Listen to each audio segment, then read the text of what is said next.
Hi, I'm Khachaturian with Ornit Chiba-Falek. And we are live in San Diego, continuing our podcast series on Empowering Transcriptomic and Proteomics in Alzheimer Drug Discovery. So today we are joined by two very important people, important guests, Dr. Jim Rice and Dr. Jean-Marie Bouteiller.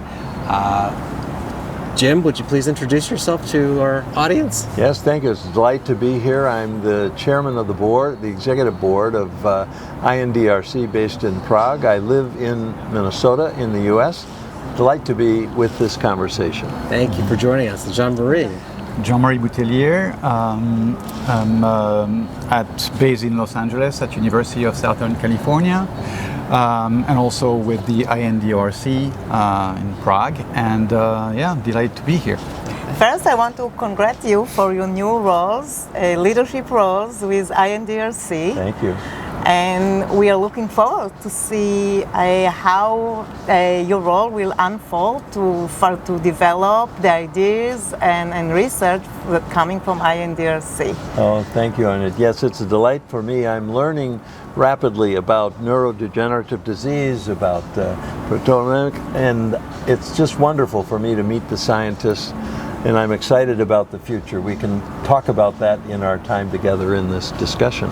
And Jean-Marie, you're now taking over as chairman of the Scientific Advisory Board for INDRC. What great things do you see for us doing in 2026? It's a great opportunity for me to really get to know all the board members a little bit more and really see how one can orchestrate all these beautiful minds together to bring something to the community. Yeah. One of our goals is to globalize this effort of Alzheimer drug discovery and biomarker discovery. So, and I know that both of you have a lot of experience working globally, working internationally. Jean-Marie, originally from France. Right. And Dr. Rice, you work a lot in different international settings across the globe.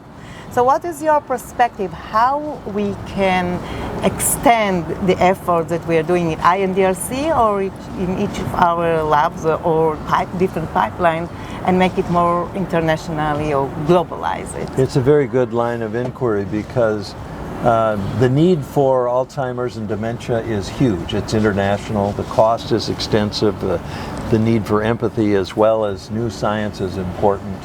And what's motivating me and getting me excited is that we're going to be able to move from basic science and research into application and translational application of that. And one of the things that we hope to do to globalize it is to build new partnerships here in the United States, where we are today in San Diego, but also in the UK and probably India as well as Europe.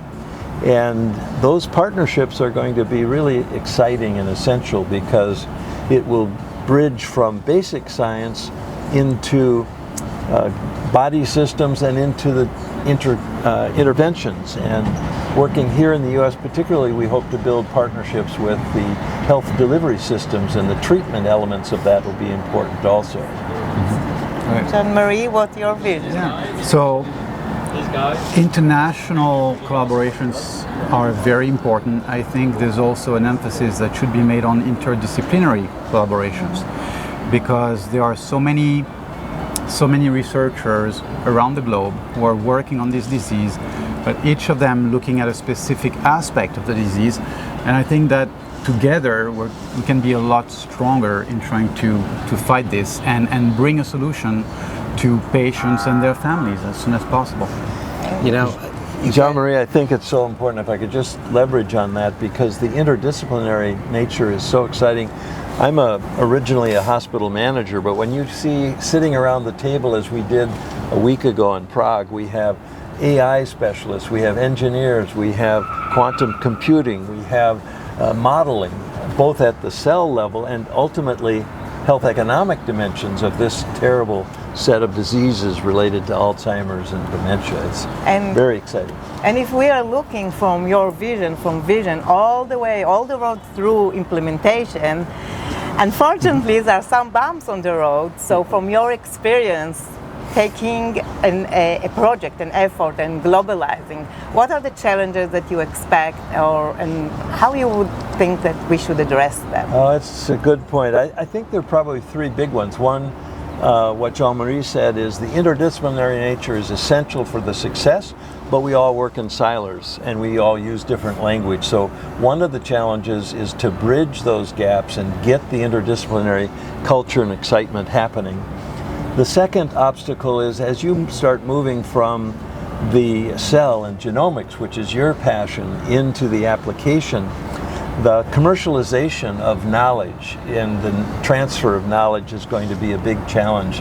So we've already started conversations in Europe, in the UK, and the US for that translational to commercialize it in a healthy way so that economic strength comes back to our nonprofit INDRC and the work of the Clara Project. That's the second obstacle, I think. And the third one is when you're actually out in the application with patient care and working with providers, having the uptake and the embrace of that new knowledge and actually apply it by the clinicians. And in the US, it's not just the patients and the families and the providers, but the purchasers, the payers. That's a potential obstacle too, is funding the treatment intervention. So we're not short of obstacles, but a lot of fun to wrestle with them. Well, I mean, I think the topic around interdisciplinary, really trying to bring different groups to the table has been something that we've been very successful in doing through INDRC, but even going beyond just sort of organizationally, we had a very nice meeting yesterday as a pre-conference discussion to the CTED meeting here in San Diego, talking about the topic of heterogeneity in Alzheimer's disease, heterogeneity in neurodegeneration. Jean-Marie, this is something that you've been wrestling with, and certainly Ornit, you too, in terms of like how do we start to bring together these multimodal lines of data? Where do you sort of look towards hope, towards really sort of bringing this together, and where are the opportunities coming right from? So I really feel that. So that's where we can use a lot of the newer tools that would allow us. So we know that neurodegeneration is extremely complex. We know that there are tons of data that are being accumulated.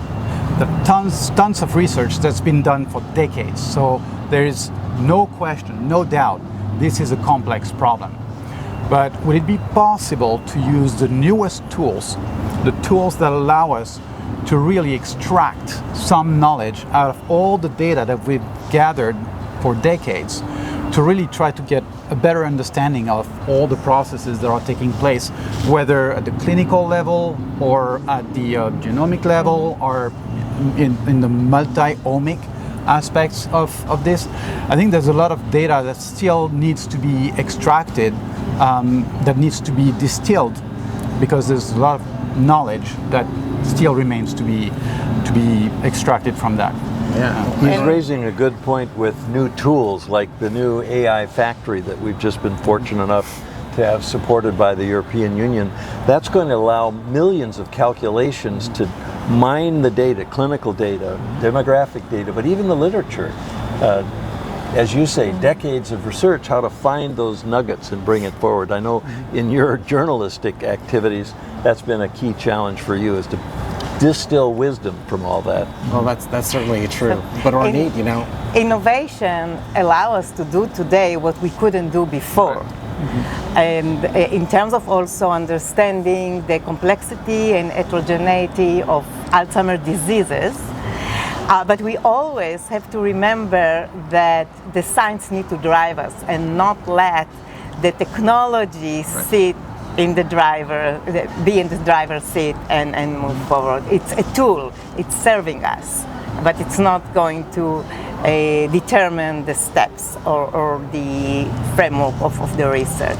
And yes, Alzheimer's diseases is more accurate, and as such, there is no single silver bullet to fight these diseases.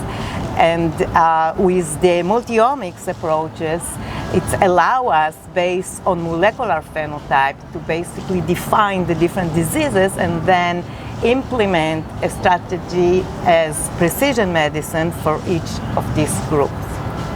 I loved the discussion last evening on precision medicine and how technology can work for us, not against us. And some of that will be in the new medical technologies to help do predictive analytics and to help the provider and the patients and the families better anticipate when someone might be prone to some of these challenges and get earlier interventions and extend the quality of living life that they have as well.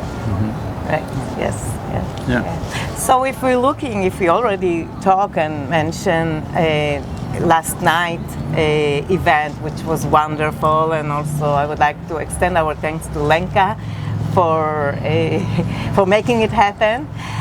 So what is the view that you heard from our participant that is most inspiring you for to set the mission, the goals, or maybe even the path for INDRC now?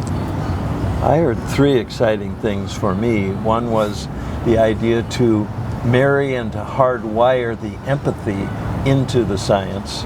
That was one that was shared by some of the new colleagues and scientists were there. You mentioned part of that, and the emphasis that we're dealing with not Alzheimer's disease, but Alzheimer's diseases. It deals with the heterogeneity that you talked about as well.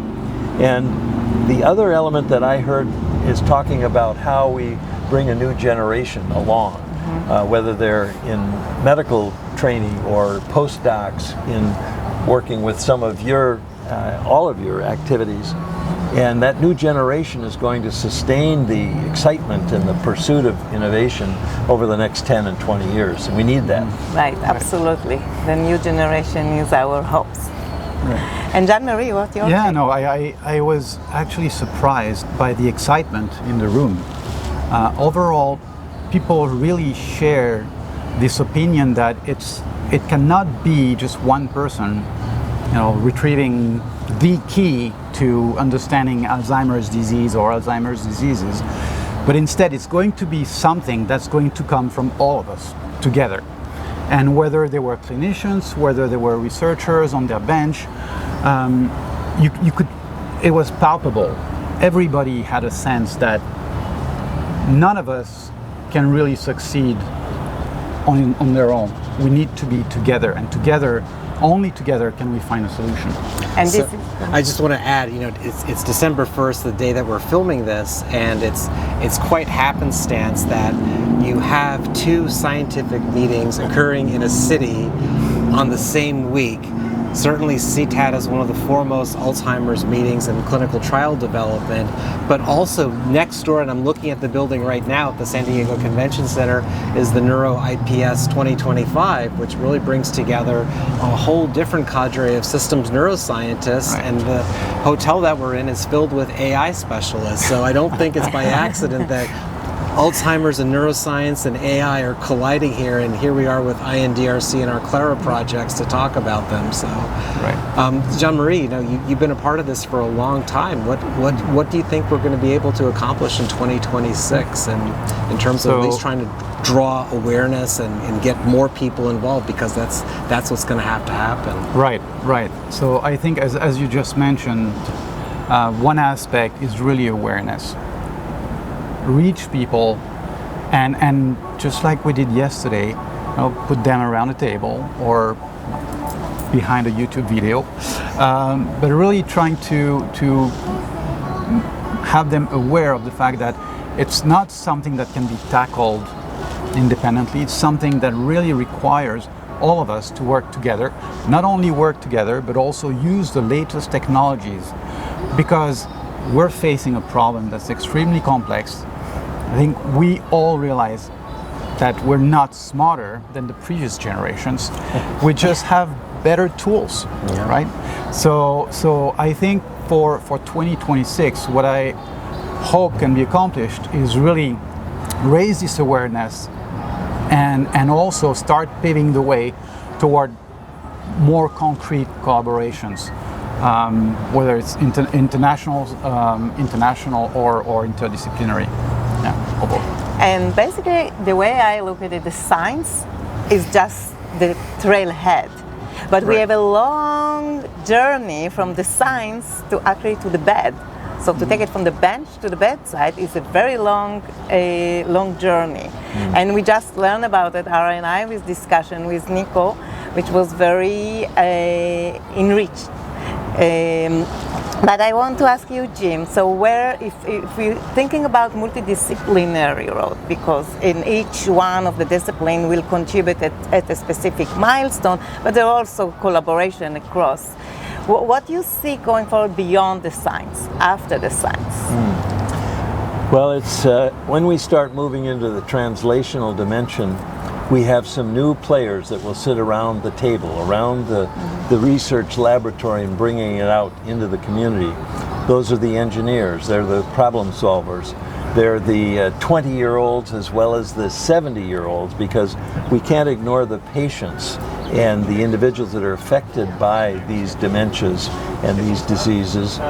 And so I see then in 2026 a real opportunity for us to broaden our network of who we engage with, who we listen to, from young and old, from patients and family members that are affected by this, by providers, by the purchasers of care, the medical technology, pharmacology. All of these players must be involved in that last mile to bring the knowledge to where it really matters, to enhance the quality of life and really disrupt some of the factors that are creating cognitive disarray as well as degeneration. The real multidisciplinary examples. So I know everybody wants to get to the kickoff for CTAD, so to get us out of here, maybe we could end with some predictions for 2026. This is maybe going to be sort of an annual thing that we'll do this. And Jim, in your crystal ball, what do you see happening in 2026?